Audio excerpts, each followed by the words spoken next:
Hi, I'm Old Sneelock. Welcome to another episode of Old Sneelock's Workshop.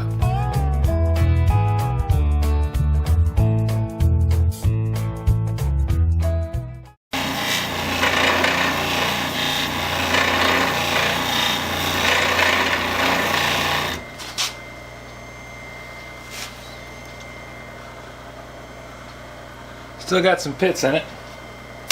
Those are going to remain.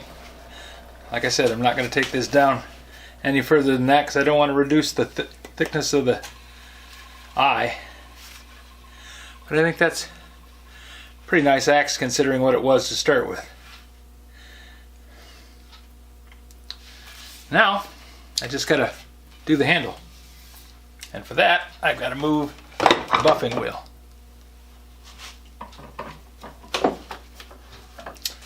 Unplug it first so I don't accidentally turn it on.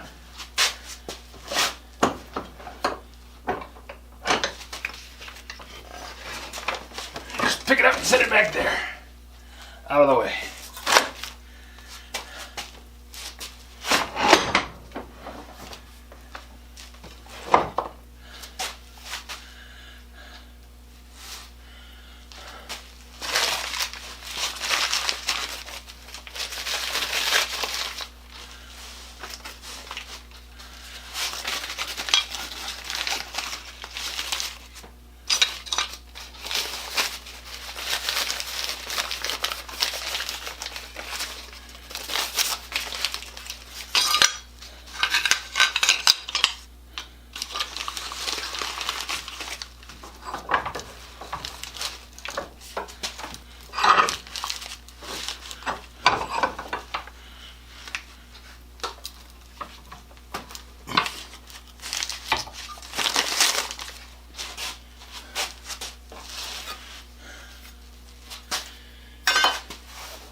Get that tape off the handle.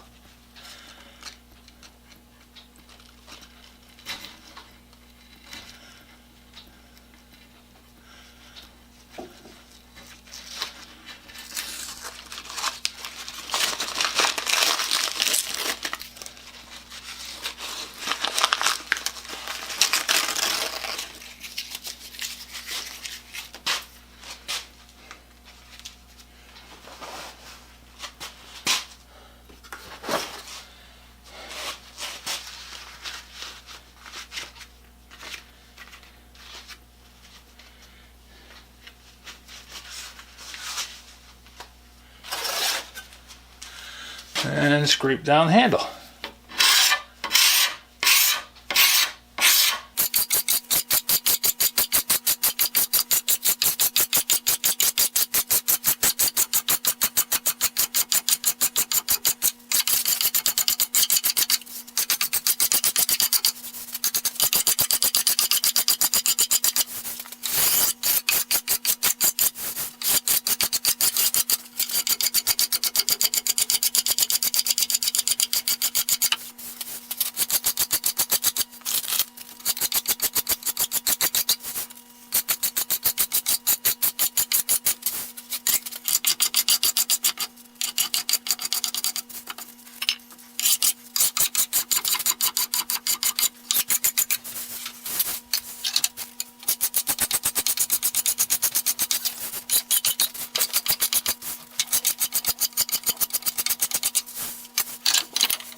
Now, I got a question asking if I could show how I mixed boiled linseed oil.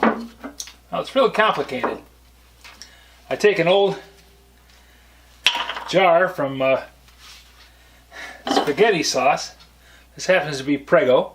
Ragu will work. And I pour in about that much linseed oil. By about that much, I mean maybe an inch in the bottom. And I put another inch of mineral spirits. Now this stuff is called odorless mineral spirits. I like it because there's no smell. And you put in just about the same amount. So it's 50-50.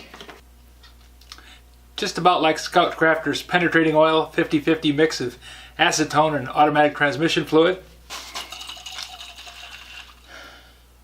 Now that I have the boiled linseed oil all mixed up, half mineral spirits, half boiled linseed oil. Like I said, it's just in there to make the boiled linseed oil dry faster and penetrate into the wood easier. It thins it out. If I left it just straight, it would dry, but it takes a long time because the outside finish dries off and then it creates an oxygen barrier so the oxygen can't get into the inner layers of boiled linseed oil, so it won't oxidize. That means it won't set up. So now we got it all mixed up. Now I have to add the magic touch. The thing that makes it work best for me. And something I've never seen anybody else do.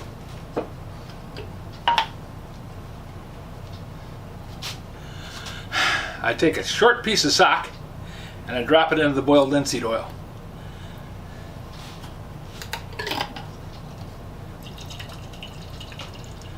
Now why do I do that?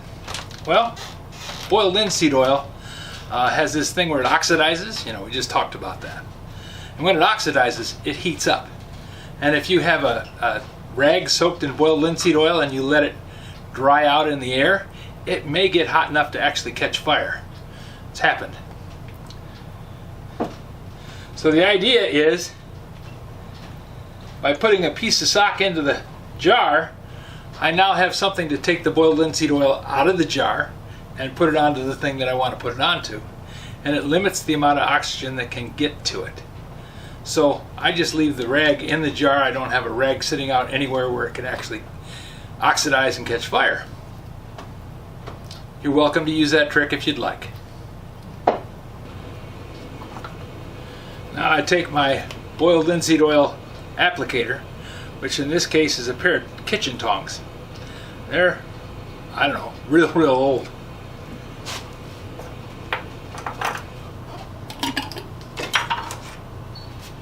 We had them in our kitchen, and I bought Lydia a new set and took these old wobbly ones and brought them down here, and I used them to apply boiled linseed oil.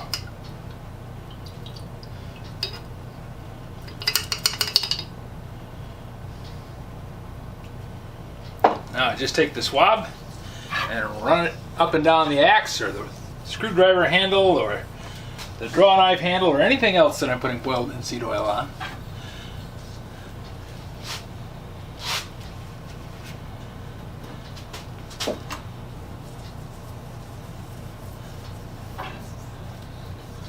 Making sure I get all the surfaces.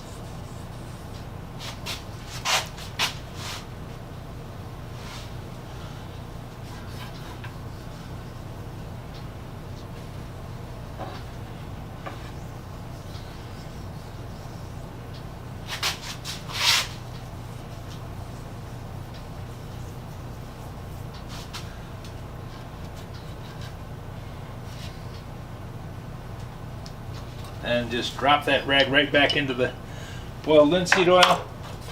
Fasten the cap on. You have to have the jar capped, otherwise the linseed oil will set up. And with that rag in there, it'll catch fire. So don't forget. Now, I let everything set. Harden up, dry out, all done and good.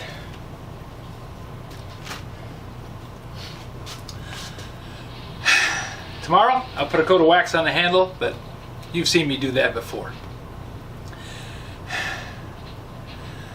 So this axe is basically done. I just have to give it a little time to dry out, and I'll be finished with it. If you have any suggestions for a new video, questions about today's video, or any of the other videos on the channel, just drop a note in the comments. You know I read them all. Thanks for watching.